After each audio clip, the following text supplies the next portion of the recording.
दोस्तों आज हम लोग जिस स्टॉक की बात करने वाले हैं उसका नाम है बालकृष्णा इंडस्ट्रीज लिमिटेड। कंपनी बहुत ही अच्छी कंपनी है। ये एक मिड कैप कंपनी है, लेकिन आजकल इसमें कोई अच्छी तेजी देखने को मिल नहीं रही है, क्योंकि ये स्टॉक पिछले 2 सालों से एक रेंज में ही ट्रेड कर रहा है और ये बहुत ही अच्छा कंसोलिडेट किया। उसके बाद इसने ब्रेकआउट देने की कोशिश भी करी, लेकिन इसका ब्रेकआउट फेल हुआ और इसमें इस रेंज से वापस से एक तेजी बनते हुए दिख रही है। यहाँ पर जैसा कि आप देखेंगे आज यहाँ इंट्राडे में आज इसमें फिर से उछाल आया और हो सकता है ये वापस से यहाँ से निकले और इस बार ये ब्रेकआउट देने में संभव हो और फिर ये इसका लाइफ टाइम हाई के ऊपर ट्रेड करने लगे। तो दोस्तों हम इसका चार्ट के एनालिसिस वापस से वीडियो में करेंगे, लेकिन पहले चलकर अभी हम इसकी फंडामेंटल एनालिसिस देख लेते हैं। तो जैसा कि आपको पता है दोस्तों, कंपनी का नाम है बालकृष्णा इंडस्ट्रीज लिमिटेड। इसका जो मार्केट प्राइस है वो 2344 रुपए चल रहा है और ये इंट्राडे में आज लगभग 4.5% तक तेज था। भारी गिरावट वाली मार्केट में भी आज इसमें अच्छी तेजी देखने को मिली है। इसका जो मार्केट कैप है वो 45,286 करोड़ का है और स्टॉक पी 36.4 का है, जो कि अभी भी वैल्यूएबल है। आरओसी की बात करें तो 13.8%, आरओई की बात करें तो 13.8%, यानी कि इसका आरओसी एंड आरओई दोनों ही सेम है। और पिछले 1 साल के अगर हम हाई लो की बात करें तो 1909 रुपए का इसका लो था और 2796 रुपए का इसने हाई लगाया था दोस्तों। तो मैं आपको कंपनी के बारे में बता दूं, कंपनी का पूरा नाम है बालकृष्णा इंडस्ट्रीज लिमिटेड। इसको बीकेटी भी बोला जाता है। ऑफ हाईवे टायर बनाने में इसकी महारत है, जैसे कि आपका ट्रक का टायर हुआ, ट्रैक्टर का टायर हुआ, जेसीबी का टायर हुआ, क्रेन्स का टायर हुआ। इसका जो मेन फोकस है वो agricultural, construction, industrial as well as earth moving, port and mining, ATV and gardening applications में इसकी महारत है। ये दोस्तों इसका लाइफ टाइम चार्ट है, जैसा कि आप देख पा रहे हैं 45 डिग्री तेजी है इस स्टॉक में।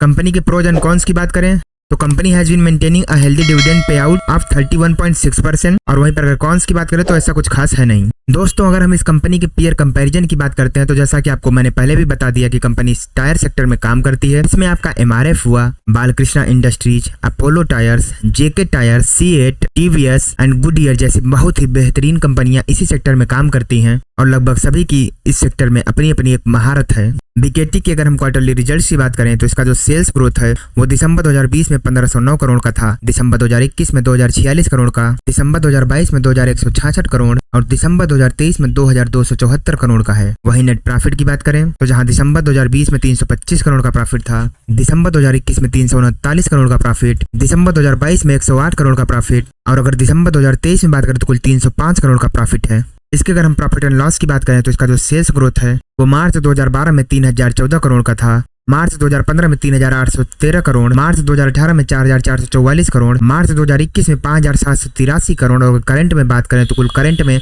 9004 करोड़ का सेल्स ग्रोथ है। वहीं पर अगर हम नेट प्रॉफिट की बात करें तो मार्च 2012 में 269 करोड़ का प्रॉफिट था, मार्च 2015 में 473 करोड़ का प्रॉफिट था, मार्च 2018 में 736 करोड़ का प्रॉफिट था, मार्च 2021 में 1178 करोड़ का प्रॉफिट था और अगर करंट में बात करें तो कुल 1245 करोड़ का प्रॉफिट है। दोस्तों अगर हम बालकृष्ण के CAGR की बात करते हैं तो पिछले 10 सालों में इसने 27% की रेट से, पिछले 5 सालों में 20% की रेट से, पिछले 3 सालों में 13% की रेट से और पिछले 1 साल में 19% की रेट से कंपाउंड एनुअल ग्रोथ रेट रहा है इसका, जो कि देखा जाए तो एक एवरेज रिटर्न रहा है। इसके अगर हम बोरोइंग्स की बात करें तो मार्च 2012 में 1709 करोड़ का उधार था, मार्च 2015 में 2358 करोड़ का उधार, मार्च 2018 में घटकर 867 करोड़ रहा, मार्च 2021 में 1001 करोड़ और अगर करंट में बात करें तो कुल 2916 करोड़ का उधार अभी भी है इस कंपनी के ऊपर। और वहीं पर अगर हम टोटल एसेट की बात करते हैं तो मार्च 2012 में इस कंपनी के पास 3212 करोड़ का एसेट था, मार्च 2015 में 5318 करोड़, मार्च 2018 में 5878 करोड़, मार्च 2021 में 8116 करोड़ और अगर करंट में बात करें सितंबर 2023 तक तो 12575 करोड़ का एसेट था इस कंपनी के पास,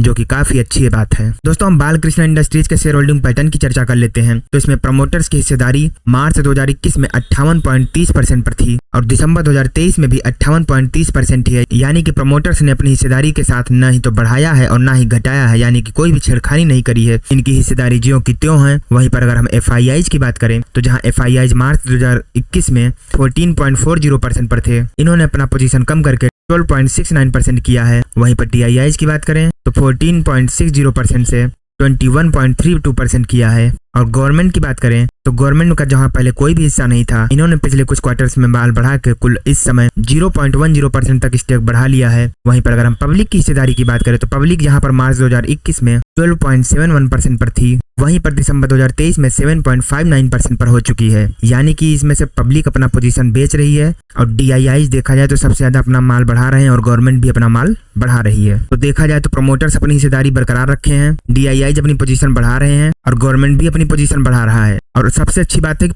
पब्लिक अब इसमें से निकल रहे हैं। तो जब पब्लिक किसी स्टॉक से बाहर निकलती है तब उस स्टॉक में एक अच्छी तेजी देखी जाती है। और चूंकि पिछले 2 सालों में इस स्टॉक में कोई तेजी नहीं आई है तो अब इसमें एक अच्छा मौका हो सकता है कि यहाँ पर एक तेजी देखी जा सकती है। बाकी अगर हम इस स्टॉक की फोरेंसिक एनालिसिस करते हैं तो कंपनी का जो पिछले 10 सालों का ROE रहा है वो थोड़ा डाउन रहा है, लेकिन देखे तो पिछले 2-3 सालों में अब इसके ROE में भी सुधार देखा जा रहा है। बाकी इसका करंट वर्सेस हिस्टोरिक वैल्यूएशन काफी अच्छा है। वही हाल ROE के अलावा ROCE में भी है। बाकी इसका जो वर्किंग कैपिटल है वो काफी अच्छा है। कंपनी के प्रमोटर्स ने कोई भी शेयर प्लेज नहीं किया है, जो कि बहुत ही अच्छी बात है। कंपनी का जो डेप्ट है वो ऑलमोस्ट डेप्ट फ्री है, क्योंकि कंपनी के पास डेप्ट के मुकाबले एसेट काफी अच्छी क्वांटिटी में है, तो इसमें भी कोई दिक्कत की बात नहीं है। हाँ, इसका जो शेयर प्राइस है उसमें कुछ खास तेजी नहीं देखी गई है, लेकिन अब वक्त है इसके शेयर प्राइस के बढ़ने का। बाकी प्रमोटर्स की हिस्सेदारी पिछले 90 दिनों में ज्यों की त्यों बरकरार है। दोस्तों, अगर हम बालकृष्ण इंडस्ट्रीज के मार्केट शेयर की बात करते हैं तो ऑफ रोड टायर्स में ग्लोबल मार्केट में इसका 6% का हिस्सा है, ऑफ रोड टायर्स में इंडियन मार्केट में इसका 8% का हिस्सा है और ऑफ रोड टायर्स में फ्रांस में